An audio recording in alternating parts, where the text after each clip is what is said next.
Šitas reikia dildę panaudoti, stabdžio diską sumontuoti ir sėkmingai pravažiuoti. Šitas dviratis važiuoja, pagaliau tapau kūrėjų, pažabojau aš elektrą ir turiu aš naują žvėrį. Kipsim prie darbų, tai pradedam elektrinio dviračio projektą, tai visas dalis jau, kaip matot, sudėliotas. Aišku, garažėlėje mano netvarka, nes vyksta toliau statybos, bet bandysim kažkaip sutilpti ir nufilmuoti visą, kaip renku šitą patį projektą. Na tai išpakuotas dalis, kaip matot, baterija, pakrovėjas baterijos, ratas, tikrai labai sunkus, nes tikėjau, kad tiek daug sveria. Valdiklis, žvaigždutė, instrukcija, na čia visokie smulkus priedai, na ir ten toj dėžutėje ekranėlis.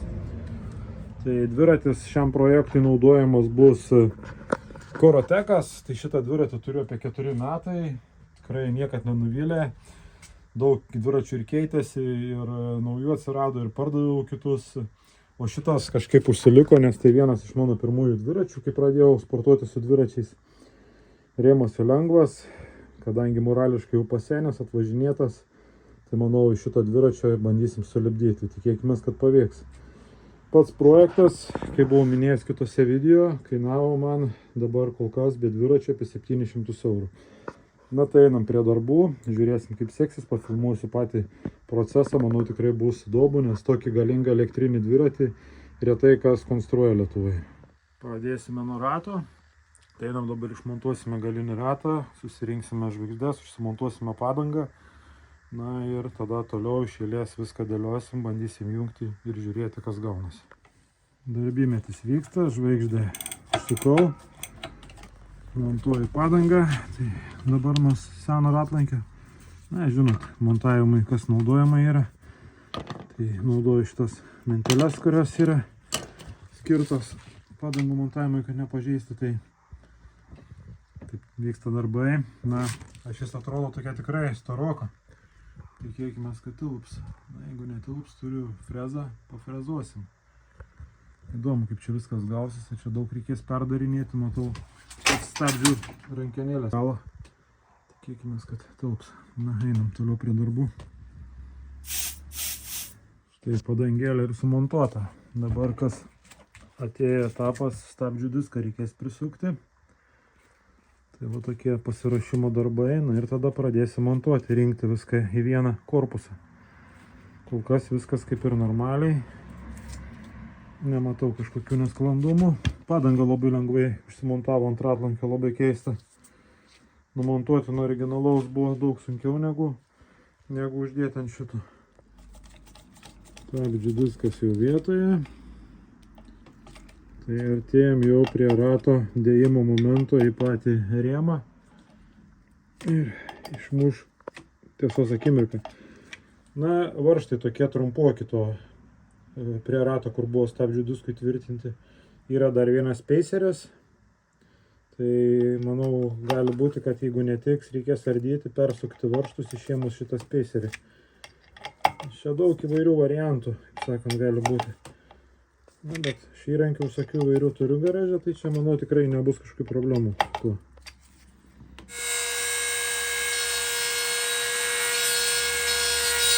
Pirma rinkimo diena baigėsi, nes jau vakaras 9 valandos.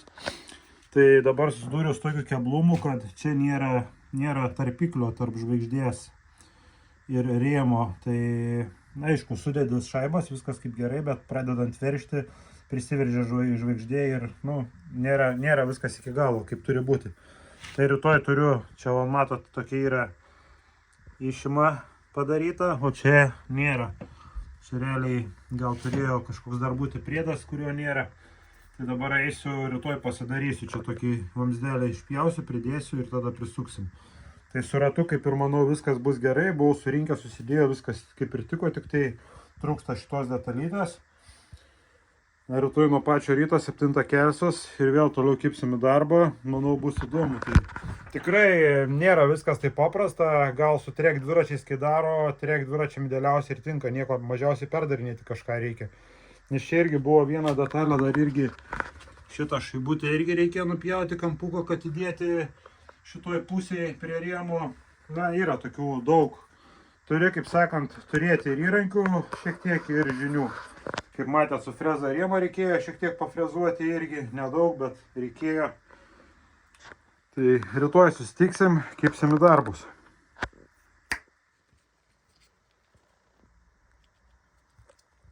Darbai tęsiasi, tai turim visokių nesklandumų įvairių. Na tai padariau spacerį tarp žvaigždutės ir rėmo. Ir dabar kitas buvo nesklandumas toksai, kad stabdžių suportas kliūna į šitą vietą, tai parodysiu. Tai gavau prišlifuoti, po to pradidinti patį griovelį, kad šiek tiek turėtų laisvumo. Tai kaip mato, tai paprasta nėra, ypatingai su Maguro stabdžiais, jeigu dviratis yra. Nes variklis tikrai yra monstriško dydžio. Tai dabar eisim, bandysim sumontuoti stabdžius, surinkti, pažiūrėti, ar funkcionuoja pilnai. Priemonės buvo naudojamos šlifavimo šitas diskas ir kampinis šlifuoklis. Na, aišku, dar ir pjaustimo buvo darbų. Tai kaip sakant, neturint įgūdžių, tikrai manau, kad netaip paprasta būtų ir susirinkti. Einam prie tolimesnių darbų, surenkam stabdžius ir tada pradėsim rinkti elektroniką. Šiais dirželiais tvirtinam akumuliatorių. Akumuliatorius, aišku, yra ir galima su medžiaginė tokia tašytė tvirtinti jį. Bet aš pasirinkau šitą variantą, nes nežadu važinėti ten labai šlapiom dienom. Na, šiaip šitą pati baterija yra hermetizuota, tai einam toliau prie darbų. Turėjau čia nesklandumų, reikės dar su stabdžiais padirbėti, bet papasakosiu šiek tiek vėliau apie tai. Kas jau įsivažiuoja, tai pradėjau rinkti jau elektrą. Tai kaip matot, sujunginėjai jungtis variklio, baterijos. Tai vat, originaliai jungtis tokia yra. Visus laidus bandom sutvarkyti. Reikia padaryti būtinai tokią kilpą, nes jeigu atsisuktų variklis, kad neišplėštų laido su holo davikliu ir variklio užmaitinimo.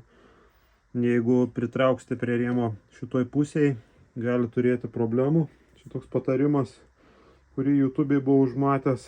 Na, renkam toliau. Manau, neužilgo jau galėsime ir išsibandyti.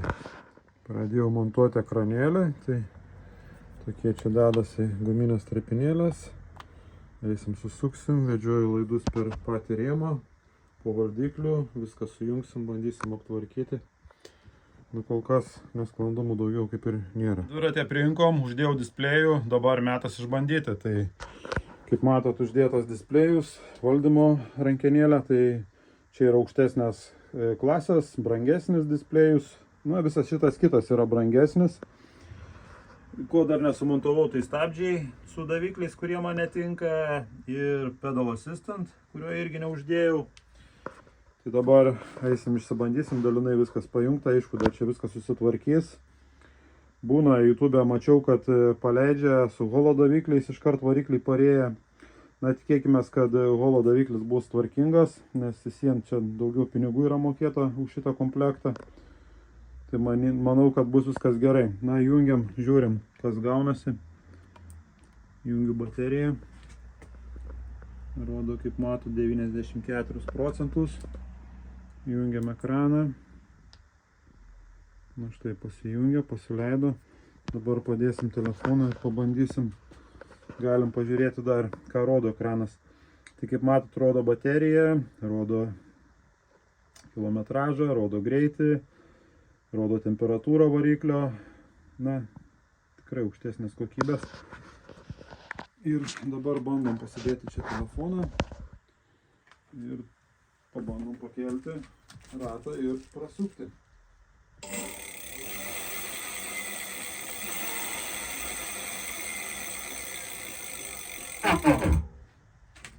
Kaip matot, viskas veikia, tai einam surinkinėm toliau ir važiuosim prasibandyti. Prasideda test raidas, tai einam dabar prasivažiuosim, parodysiu daugmaž kaip jisai važiuoja. Na, iš tokių minusų, ką galiu paminėti iškart, kad per daug jautrus gazas. Su ta pačia bėda susiduria paspirtukų elektrinių irgi kai kurių modelių vairuotojai. Nežinau, kažkaip bandysiu išspręsti, jeigu toliau turėsiu šitą dviratį. Gali būti, kad kažkas pasiūlys gerą kainą, gali ir parduosiu, konstruosiu kažką kitko, nes turiu numatęs kitų planų. Aišku, labai jaučiasi masė, kadangi dasidėjo daugiau negu 10 kg, akumuliatorius baig 10 kg, galinis ratas apie 10 kg. Tai tikrai nebėra to tokio labai kažkokio malonumo. Tikrai jaučiasi, kad nesiamortizuoja tiek, jaučiasi svoris. Aišku, šis dviratis savo laiku buvo aukštesnės klasės, kadangi jis svėrė apie 10 kg, tai tikrai dar yra malonu pakankamai važiuoti ir trauka tikrai gera. Kilovatas irgi apribojasi iki kilovato ir iki 12 amperų į kalnus, tai įtraukia su mano svoriu 92 kg į bet kuriuos, visiškai nesijaučia apkrovos. Dėl to yra gerai galingesnis variklis, nes pagal didesnį svorį galima važiuoti tikrai labai komfortiškai. Tai dabar specialiai testuoju visokiais blogais keliais, noriu pažiūrėti, ar išlys kažkokių gedimų. Kol kas viskas kaip ir gerai, matot, pravažiavus 28 km. Ir neužilgai išvažiuosim į asfaltą, pravažiuosim asfaltų, papasakosiu apie važiavimą asfaltų. Labai duobėtais keliais, kalnuotais kažkokiais keliais nėra labai malonu važiuoti. Nežinau, gal reiktų ant full suspension dviračio montuoti tokį setupą, kad būtų maloniau važiuoti. Bet koks tai pliusas yra tokio variklio, kuris yra galiniam rate, tai yra efektyvumas. Daug daugiau kilometrų nuvažiuosit, negu kaip tie suronai, visi kiti, jie su tokio talpos akumuliatorium nuvažiuotų maks 30 km su 20 Ah baterija. O su šituo dviračiu gali būti, kad pavyks ir apie 100 km gerom sąlygom nuvažiuoti. Na, nufilmuosiu kitą video, kuriame bus papasakojama apie pačios visus važiavimus iki 100 km, kaip sekėsi, kokie gedimai išlindo ir pažiūrėsim, kiek su ta baterija galima pravažiuoti kitame video. Tai irgi, manau, bus labai aktualu, nes Lietuvoje tikrai mažai kas konstruoja ir daro tokius dviračius. Na, važiuojam iki asfalto, nebetoli jau ir pralėksim asfaltą. Na štai, važiavom į asfaltą. Tai šis nuo kalno, kai riedi, pats kontroleris neriboja, greičio nestabdo, bet gal pajungus stabdžius, aš pats gal pastabdysiu, nenoriu viršyti greičio, kad paskiau nebūtų kažkokių problemų. Norėtųsi, aišku, išbandyti trasą, manau, kad reikės nufilmuoti atskirą video, jeigu bus susidomėjimas, tai galėsim pabandyti ir maksimalias galimybės šio dviračio. Manau, kad maksimalus greitis be ribotuvų apie 90 turėtų būti kažkur tais. Na tai tuoj pamatysi, čia yra kaip tik didelė įkalnė ir pamatysi, kaip važiuoja į tokį kalną. Į šitą kalną iš tikrųjų įminti yra reikalų. Tai vat, mato 25, gal kažkiek pakris, bet realiai turėtų įvažiuoti tokiu greičiu, kaip dabar važiuoja. O čia įkalnė tikrai yra didžiulė. Gale dar kad pasikartosiu, apribota kiekvieną kilovato ir į kalną įvažiuoja be jokių problemų. Prasidėjo kulimas dabar, tai traktorių pilna.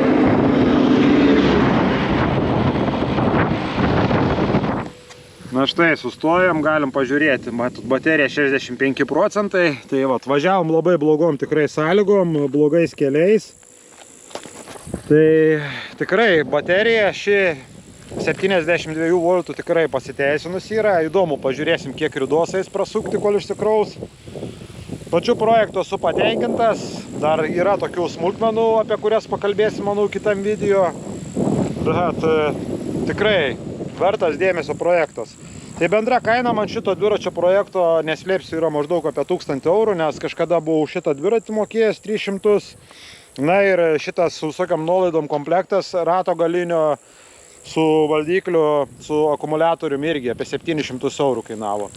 Tai laukiu labai jūsų komentarų, būtinai parašykit ir apie ką norit video, ar norit kažką dar pakalbėčiau, ar kažkokių testų su to dviračiu. Paspauskit laiką ir susitiksime kitame video. Iki.